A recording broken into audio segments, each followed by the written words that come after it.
عليكم ورحمة الله وبركاته. وعليكم السلام ورحمة الله. السلام عليكم ورحمة الله وبركاته. وعليكم السلام ورحمة الله وبركاته. Nama saya Mamdani, and I'm wishing everyone an Eid Mubarak. Eid Mubarak. Yang vokal, kritis terhadap Israel, dan berani berbicara tanpa topeng. Dan ketika kamera televisi menyorot wajahnya, dan seorang pewawancara bertanya, apakah Anda akan menyambut Benyamin Netanyahu jika menjadi wali kota New York? Mamdani tidak ragu. Ia menjawab tajam, tidak. Sebagai wali kota New York City, saya akan menangkap Benyamin Netanyahu. The US is not a signatory to the ICC, so he can travel to the US, unlike a lot of other countries. Would a Mayor Mamdani welcome Benjamin Netanyahu to the city? No, as Mayor, New York City would arrest Benjamin Netanyahu. This is a city.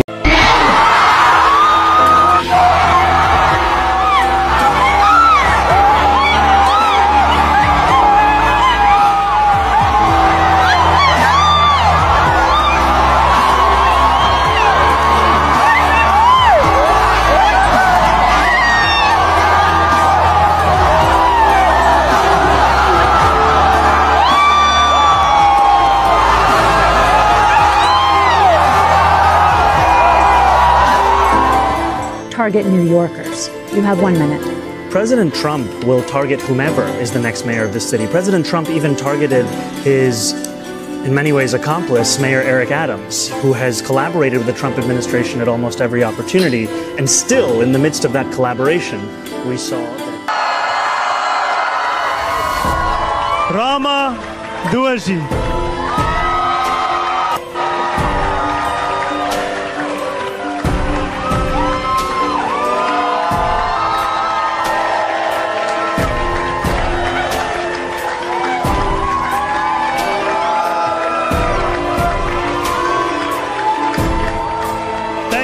Sorak gembira membelah langit kota New York. Tapi ini bukan sekadar pesta demokrasi. Ini adalah titik balik sejarah. Detik ketika sebuah nama, Zohran Mamdani, meletus dari bilik suara dan menggemakan satu pesan ke seluruh dunia. Zaman telah berubah.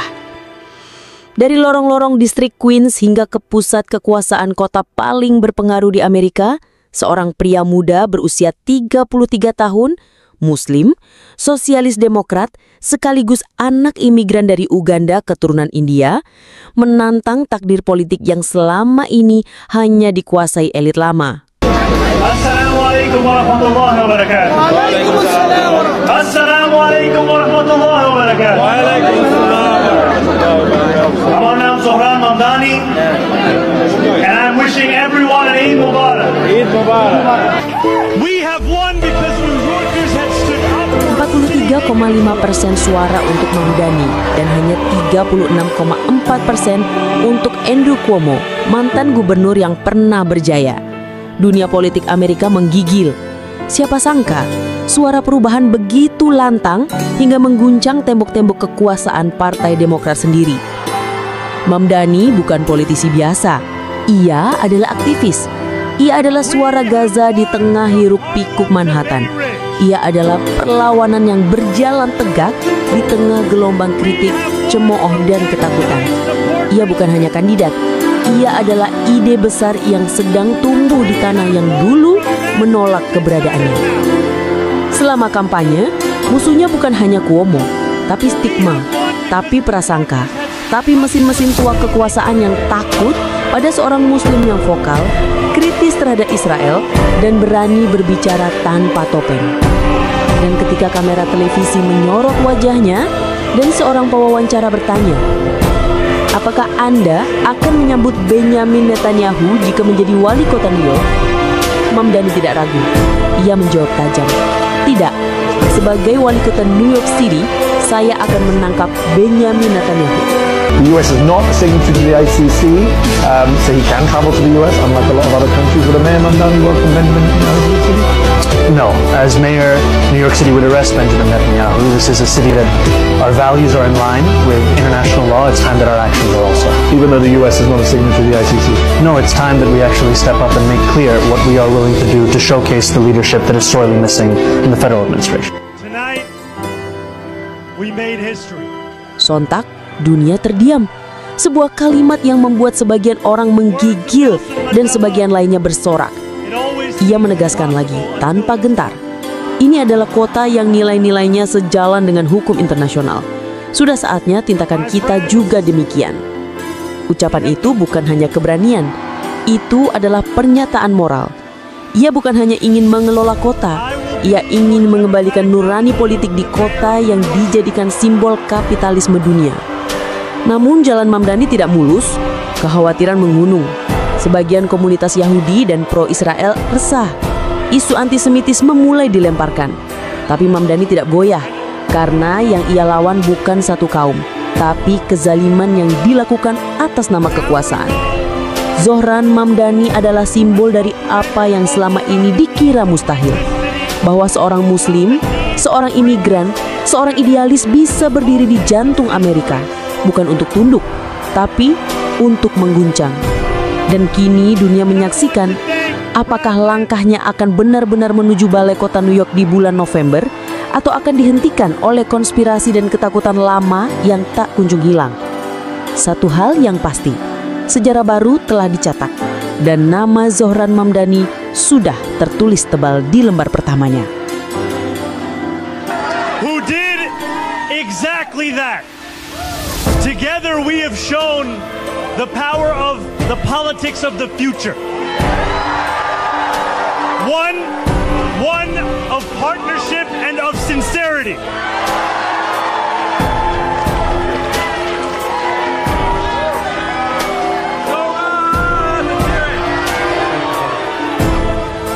Today, 8 months after launching this campaign, with the vision of a city that every New Yorker could afford, we have won.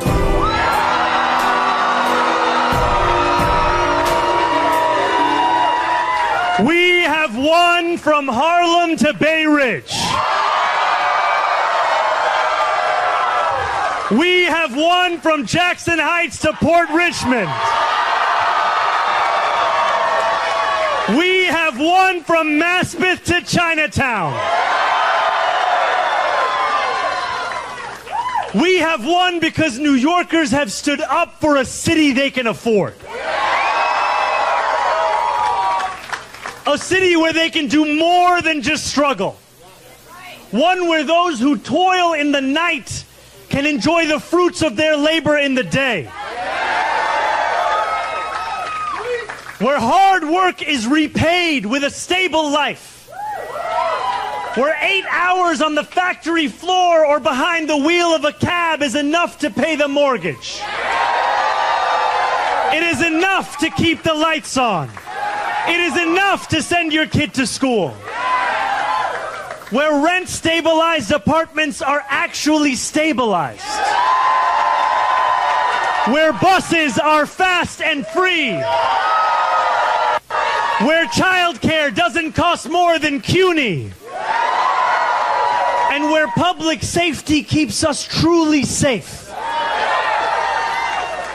And it's where the mayor will use their power to reject Donald Trump's fascism. To stop masked ICE agents from deporting our neighbors. And to govern our city as a model for the Democratic Party. A party where we fight for working people with no apology. A life of dignity should not be reserved for a fortunate few.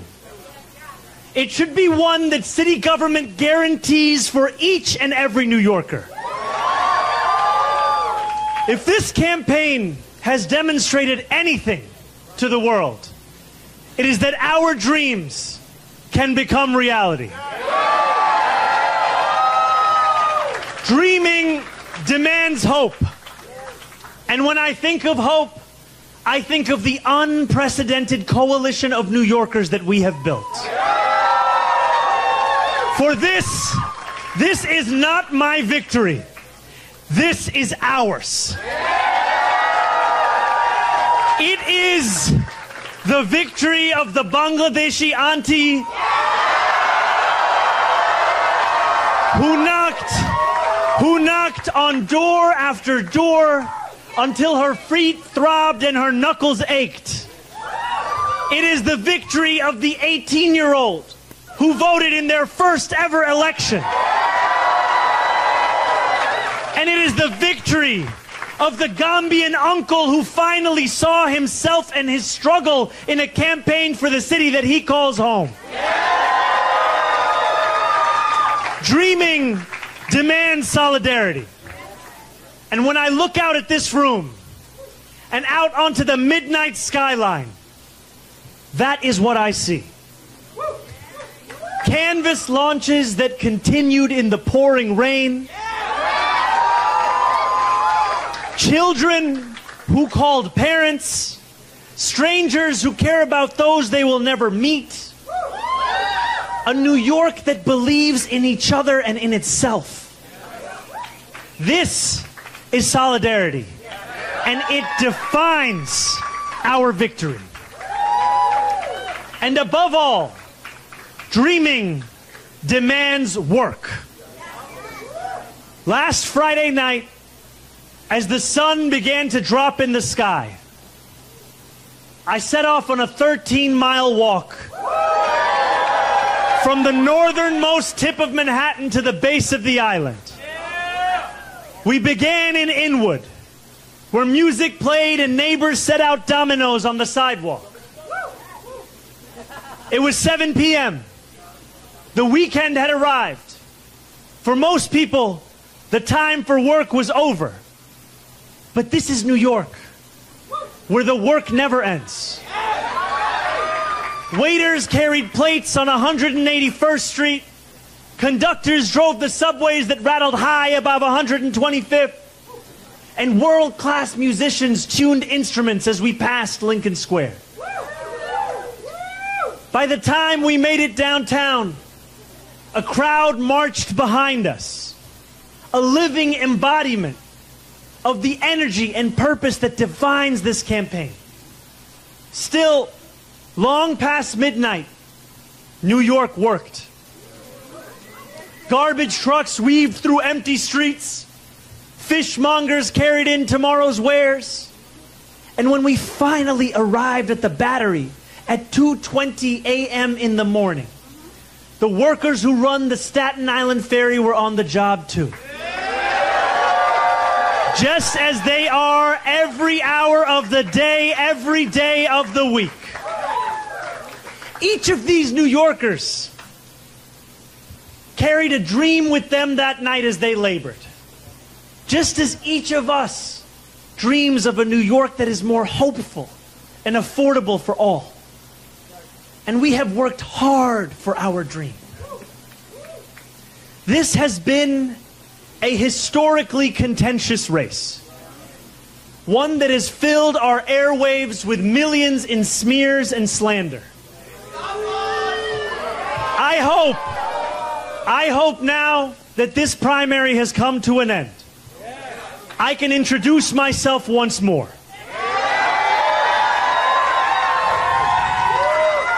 Not as you've seen me in a 30-second ad or in a mailer in your mailbox, but as how I will lead as your mayor. I will be the mayor for every New Yorker. Whether you voted for me, for Governor Cuomo, or felt too disillusioned by a long, broken political system to vote at all, I will fight for a city that works for you, that is affordable for you, that is safe for you. I will work to be a mayor you will be proud to call your own. I cannot promise that you will always agree with me, but I will never hide from you. If you are hurting, I will try to heal. If you feel misunderstood, I will strive to understand. Your concerns will always be mine, and I will put your hopes before my own. And I know that those hopes extend beyond our 5 boroughs. There are millions of New Yorkers who have strong feelings about what happens overseas. I am one of them. And while I will not abandon my beliefs or my commitments, grounded in a demand for equality, for humanity, for all those who walk this earth, you have my word to reach further, to understand the perspectives of those with whom I disagree, and to wrestle deeply with those disagreements. Let me close with this. In these dark times, I know that it is harder than ever to keep faith in our democracy. It has been attacked by billionaires and their big spending, by elected officials who care more about self-enrichment than the public trust, and by authoritarian leaders who rule through fear. But above all, our democracy has been attacked from within. For too long, New Yorkers have strained to find a leader who represents us, who puts us first. And we have been betrayed time and again. After so many disappointments, the heart hardens, belief becomes elusive. And when we no longer believe in our democracy, it only becomes easier for people like Donald Trump to convince us of his worth. For billionaires to convince us that they must always lead.